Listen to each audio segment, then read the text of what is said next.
पाकिस्तान को लेकर के हमारे पास में पिछले दिनों कई खबर आ चुकी है। पाकिस्तान को कोई कहता है कि पाकिस्तान का ये पागलपन मुल्क को कहां लेकर के जाएगा, और किसने अब कहा कि पाकिस्तान पागल है, पागल है, पागल है। और पाकिस्तान में ज़्यादा पागलपन पैदा करने वाले कौन हैं, यही देश का सबसे बड़ा सवाल है। पाकिस्तान देश का सवाल नंबर 1, क्या जनरल आसिम मुनीर ने पाकिस्तान को पागल बनाया, या शहबाज ने, या फिर आसिफ अली जरदारी, नहीं तो इमरान खान नियाजी ने तो नहीं, या फिर उनकी तीसरी पत्नी बुशरा बीवी ने तो नहीं। कल हमने आपको खबर दिखाई थी ना कि बुशरा बीवी ने इस तरह का एलिगेशन लगाया है कि उनके वॉशरूम तक में भी कैमरा लगा दिया गया है। लेकिन इस बीच बिग ब्रेकिंग आपको दिखाते हैं। इमरान खान नियाजी ने अदियाला जेल के अंदर से एक बार फिर से पाकिस्तान के हुक्मरानों को दे दी है पाकिस्तान जलाने की धमकी। इससे पहले भी पाकिस्तान को जलाने की धमकी दे चुके हैं इमरान खान। इमरान खान नियाजी ने army chief general Asim Munir को ललकार के ये कहा, चेतावनी देते हुए कहा कि अगर उनकी तीसरी पत्नी बुशरा बीवी को कुछ हुआ तो किसी भी कीमत पर वो पाकिस्तान को छोड़ेंगे नहीं, पाकिस्तान को जला करके राख कर देंगे। इस तरह की बातें इमरान खान ने की हैं। इमरान खान ने कहा कि जब तक मैं जिंदा हूं आसिम मुनीर को छोड़ूंगा नहीं।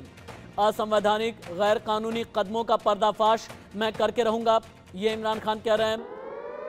इस वक्त की बड़ी खबर, इस वक्त की टॉप स्टोरी। इमरान खान बार बार पाकिस्तान को जलाने की धमकी दे रहे हैं, जनरल आसिम मुनीर को धमकी दे रहे हैं और कह रहे हैं कि वो बदला लेंगे।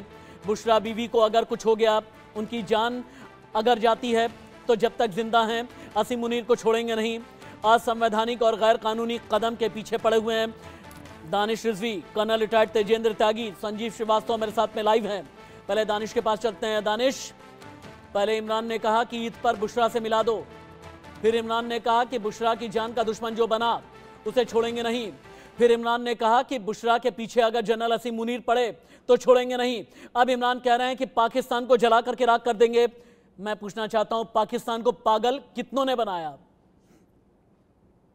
अदियाला जेल में बंद पाकिस्तान के पूर्व प्रधानमंत्री यानी कि इमरान खान इस वक्त बिल्कुल आपने सही कहा कि पागलपन सवार हो चुका है। लगातार जिस तरीके से उन्होंने धमकियां दे रहे हैं और सरकार पर तंज कस रहे हैं, अब वो धमकी ये दे रहे हैं कि आसिम मुनीर को वो कतई छोड़ेंगे नहीं किसी भी हाल में, चाहे वो जब भी जेल से बाहर आएंगे। वो उन्होंने ये तब कहा जब कल ये खबर हम लोगों ने चलाई थी कि वॉशरूम में, बुशरा बीबी के वॉशरूम में कैमरा लगाया गया है। जबकि ये शर्मनाक बात है कि अगर किसी लेडी के या किसी भी वॉशरूम में कैमरा अगर इस्तेमाल किया जा रहा है तो निहायत ही बहुत ही शर्मिंदगी की बात है। लेकिन वहाँ शर्मिंदगी का जैसा कोई शब्द नहीं है पाकिस्तान के अंदर, न उनके पास कोई लाज लज्जा है। और दूसरी बात, जिस तरीके से वो ईद के मौके पर बुशरा बीबी से मुलाकात करना चाहते थे, लेकिन प्रशासन इस तरह से तैयार भी हो चुका था, लेकिन कोर्ट और सरकार बिल्कुल राजी नहीं थे और मिल भी नहीं पाए थे, जिसको लेकर अब इस वक्त काफी बौखलाए हुए लग रहे हैं। इसी वजह से लगातार आपसे सवाल आगे भी करता रहूंगा। रिजवी देंगे नियाजी को लेकर के जवाब। दानिश आप रुकें। अंतर्राष्ट्रीय मुद्रा कोष को भी लेकर के मेरे पास में बिग ब्रेकिंग है। इससे पहले कि मैं कर्नल तेजेंद्र त्यागी के पास चलूं, आईएमएफ से भीख मांगने पर इमरान खान नियाजी ने कसा तंज। अदियाला जेल के अंदर कैद इमरान बोले, शहबाज ओ शहबाज, इकॉनमी भीख से नहीं निवेश से चला करती है शहबाज, ये बोले इमरान। जंगल राज की वजह से देश में कोई निवेश नहीं होगा, सऊदी अरब जान चुका है, भीख नहीं देगा, कानून का शासन करो तभी निवेश आएगा। इमरान खान नियाजी ने जेल के अंदर से ललकारते हुए शहबाज, जनरल आसिम मुनीर, आसिफ अली जरदारी, इन सब के लिए ये बातें कह दी हैं। पाकिस्तान के वजीर आजम शहबाज के नाम में लगा है शरीफ, लेकिन शरीफ की शराफत की कैसे खुलने लगी पोल, अगली बड़ी खबर यही है। शहबाज शरीफ की शराफत की खुलने लगी है पोल। लाहौर हाईकोर्ट से शहबाज को लगा जोर का झटका। लाहौर हाईकोर्ट ने माना चुनाव में हुई है जबरदस्त धांधली, फौज की मदद से जीती तो कोर्ट में हार रही है पीएमएल-एन। नवाज शरीफ की पार्टी के 2 सांसदों की चली गई है कुर्सी। पीएमएल-एन के सांसद अब्दुल रहमान की मेंबरशिप रद्द हो गई है। पीटीआई के राना फराज नून को विजेता घोषित कर दिया गया। गुजरांवाला और लोधरान में पीटीआई नेताओं की जीत हो गई है। पाकिस्तान के चुनाव में धांधली का एक एक करके पर्दाफाश होने वाला है। कर्नल तेजेंद्र त्यागी, आगे आने वाले वक्त पाकिस्तान के तथाकथित जमहूरियत के लिए कितने खतरनाक हैं, क्योंकि जुडिशरी पीएमएल-एन पर शिकंजा कसती जा रही है। जमहूरियत तो पहले से भी नहीं थी। क्या Imran Khan selected prime minister नहीं थे? दुनिया जानती है। मगर जो थोड़ी बहुत बची हुई जमहूरियत थी वो अब और ज्यादा खत्म होती जा रही है। अब तो सीधे सीधे इमरान खान हर बात के लिए वहां के जनरल को ही जिम्मेदार ठहरा रहे हैं। अब उन्होंने यहाँ तक कह दिया कि मेरी बीवी के खाने में 3 ड्रॉप आपने टॉयलेट क्लीनर के डाले, उसके शहद में मिलाया, कैमरा लगाया, उसकी जुबान और उसके जिस्म खराब हो गए हैं। और तो और ये कहने लगे कि आईएमएफ से अगर भीख लोगे तो उससे इकोनॉमी ठीक नहीं होगी, उसके लिए इन्वेस्टमेंट चाहिए, और इन्वेस्टमेंट तब तक सक्सेसफुल नहीं होगा जब तक कानून का राज ना हो। और कानून के राज में सबसे बड़ा औड़ा ये chief of the army staff of Pakistan है। यानी कि चाहे पंजाब पुलिस और आर्मी के झगड़े का मामला हो, या अपने ऊपर 3 दिन में 5 केस लगाने का मामला हो, या बुशरा बीबी का मामला हो, या आईएमएफ का मामला हो, हर मामले में वो वहां के चीफ को जिम्मेदार ठहराते हैं, उसी आर्मी के चीफ को जिस आर्मी की वजह से ये प्राइम मिनिस्टर बने थे। तो पागल कहने में तो सबसे पहले जो नाम आता है पहली पंक्ति में वो इमरान खान का ही आएगा। लेकिन शहबाज शरीफ भी दूध के धुले हुए नहीं है। मैं ये मानता हूं कि एडमिनिस्ट्रेटिवली वो इमरान से ज्यादा काबिल है, लेकिन इस चुनाव में धांधली तो हुई है। अभी तो 2 मेंबर ऑफ पार्लियामेंट गए हैं, और भी जा सकते हैं, लेकिन फाइनली कुल मिला के बात ये है कि पाकिस्तान के अंदर चलती तो आर्मी की ही है। इवेंचुअली कोई ना कोई रास्ता ढूंढ लिया जाएगा और शहबाज शरीफ को रख लिया जाएगा, क्योंकि इसमें एक्टिव कन्नाइवेंस ना से ही, लेकिन टैसिट अप्रूवल अमेरिका का भी है। ओके कर्नल, कंगाल पाकिस्तान के लिए, लेकिन सऊदी खोलेगा खजाना। हमारे पास में इस तरह की जानकारी आ गई है। 32 अरब डॉलर का सऊदी कर सकता है निवेश, लेकिन 32 अरब डॉलर भर में क्या वाकई पाकिस्तान का बेड़ा पार हो पाएगा? रेल प्रोजेक्ट समेत कई योजनाओं में लगाया जाएगा पैसा। आर्थिक संकट से जूझते पाकिस्तान को मिलेगी मदद। दिवालिया होने से पहले सऊदी अरब बना सहारा। सऊदी अरब करेगा बदहाल पाकिस्तान में बहुत बड़ा निवेश, यानी सऊदी अरब पाकिस्तान का सहारा बनने के लिए तैयार है।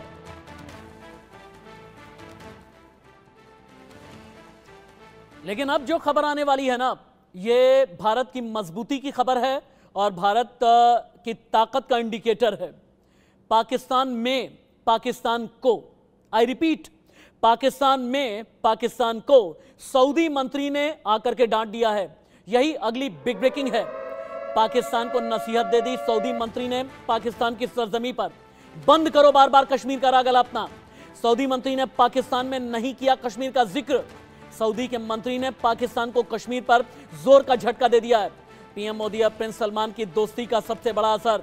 सऊदी में भी शहबाज को सलमान ने लगाई थी फटकार, लेकिन अब पाकिस्तान की जमीन पर ही जाकर के ये फटकार लगी है। संजीव श्रीवास्तव जी, आप आ सकते हैं बीच में। पाकिस्तान की विदेश नीति, शहबाज की फॉरेन पॉलिसी कैसे फेल हुई और भारत की मजबूत डिप्लोमेसी का इंडिकेटर, क्या मैं इस खबर को मानूं कि सऊदी के मंत्री ने पाकिस्तान को पाकिस्तान में आकर के यह कह दिया कश्मीर कश्मीर करना बंद करूं?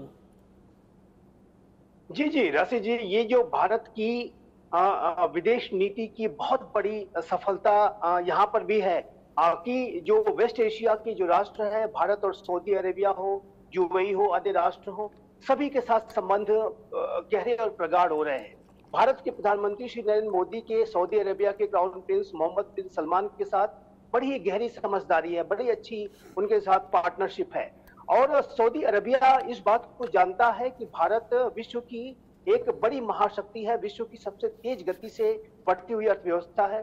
सऊदी अरेबिया वर्तमान समय में राशि जी अपने आप को मॉडर्नाइज कर रहा है। सऊदी अरेबिया के क्राउन प्रिंस का एक विजन 2030 है, जिसके के तहत वो सऊदी अरेबिया को एक बेहतर छवि के साथ पूरे एक रिफॉर्म की प्रक्रिया में वो संलग्न है। तो उसमें वो भारत की एक गहरी पार्टिसिपेशन चाहते हैं, भारत के साथ वो गहरा सहयोग चाहते हैं, भारत के साथ वो संबंधों को और प्रगाढ़ और मजबूत बनाना चाहते हैं। तो ऐसे में पाकिस्तान की ये जो साजिशें होती हैं कि कश्मीर का मुद्दा उठा करके इस मुद्दे को किसी तीसरे पार्टी के पास ले जाया जाए, सऊदी अरेबिया इसमें बिल्कुल भी नहीं पड़ने वाला।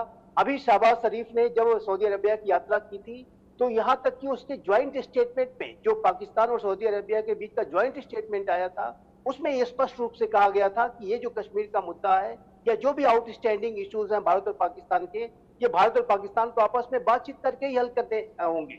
सऊदी अरेबिया की इसमें कोई भूमिका नहीं है। तो ये जाहिर है कि भारत के प्रधानमंत्री श्री नरेंद्र मोदी के नेतृत्व में ये जो नया भारत है, ये इसकी विदेश नीति की एक बहुत बड़ी सफलता हमें वेस्ट एशिया में भी मिल रही है। अन्य जगहों में तो हम सफल हो ही रहे हैं और पाकिस्तान को हर जगह जो है भारत विरोधी प्रोपेगेंडा में उसे मात मिलती है। जैसा कि आपने कहा कि सऊदी मंत्री ने पाकिस्तान के अंदर आकर के एक बार फिर से उसे ये बता दिया पाकिस्तानी हुक्मरानों को कि कश्मीर का ये जो मुद्दा है हमारे सामने उठाने का कोई फायदा नहीं है। कश्मीर सऊदी अरेबिया इसमें कुछ भी करने नहीं जा रहा है। कल अभी आपने अमेरिका का भी बयान देखा कि अमेरिका ने आपने जो बातें कही हैं, दुनिया में भारत की इज्जत और पाकिस्तान कई बार होता जा रहा है बेइज्जत।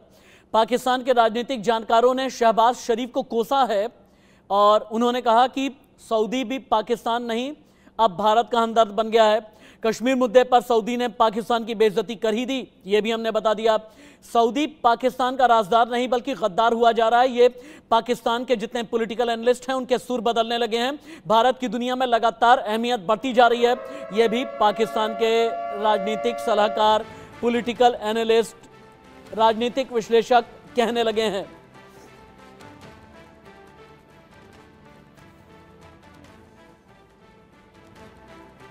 हालांकि पाकिस्तान अभी बदहाल है, भारी बारिश की वजह से बदहाल। पाकिस्तान में भारी बारिश कहर बन करके टूटी है।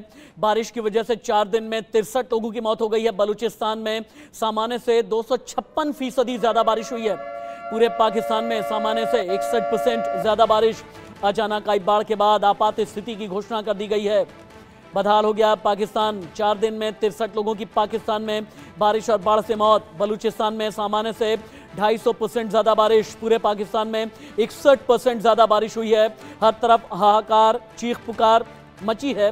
बदहाल पाकिस्तान में बारिश कहर बनकर के टूटी है। ज्यादा जानकारी के साथ दानिश है मेरे साथ में। दानिश, चूंकि 4 अलग अलग प्रांत हैं, प्रोविंस हैं पाकिस्तान के, पंजाब, सिंध, KBK और खैबर पख्तूनख्वा, बारिश का कहर सबसे ज्यादा कहां टूटा है? 4 दिन में 60 से ज्यादा लोगों की मौत हुई है।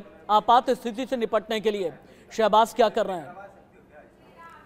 जिसे कहते हैं ना कि गरीबी में आटा गीला, फिलहाल पाकिस्तान में वही उसी तरीके से दिख रहा है। पहले तो बदहाली से, कंगाली से जूझ रहे हैं, अब इस वक्त कुदरत के कहर से की मार झेल रहा है। बलूचिस्तान और खैबर पख्तून में लगातार जिस तरीके से चक्रवाती तूफान की वजह से बारिश हो रही है, उससे अब तक तकरीबन 63 लोगों की जानें जा चुकी हैं और तकरीबन 1700 के आसपास घर क्षतिग्रस्त हो चुके हैं और उसमें बहुत बड़ी संख्या में लोग बेघर हो चुके हैं। लगातार जिस तरीके से वहाँ की प्रशासन अब तक जो काम किया है उस पर कई सारे सवाल उठाए जा रहे हैं कि ये जब चक्रवाती तूफान को नहीं रोक पा रही है तो आने वाला जो मौसम है बारिश का, उसको कैसे रोक पाएगी। जिस तरीके से लगातार वहाँ पर मौतों के आंकड़े लगातार बढ़ रहा है, लोग परेशान हो रहे हैं, बेघर हो रहे हैं और लगातार जो बारिश का सैलाब है वो बढ़ता जा रहा है। और ऐसे में अब लोग काफ़ी तरस और काफ़ी परेशान लग रहे हैं कि आखिर क्या किया जाए, क्योंकि इस वक्त शहबाज सरकार समझिए कि इस तरीके से काम कर रही है कि बिल्कुल प्रशासन को उसके हवाले छोड़ दिया है, बगैर किसी हथियार के, बगैर किसी उसको औजार दिए हुए उसको काम करने पर लगा दिया है। बस टीमें वहाँ मौजूद करने की ऐलान किया जा रहा है कि टीमें वहाँ जा रही हैं, काम कर रही हैं, लेकिन टीम धरातल पर कितना काम कर रही है ये जनता वहाँ की वो खुद बयां कर रही है कि जनता त्रस्त है। लगातार बारिश हो रही है लेकिन कोई वहाँ पर पुरसाने हाल नहीं है। मौतों का आंकड़ा बढ़ रहा है, संख्याएं लगातार बढ़ रही हैं। Colonel Tejendra Pal Tyagi, Sanjeev Srivastava ji, thank you so much.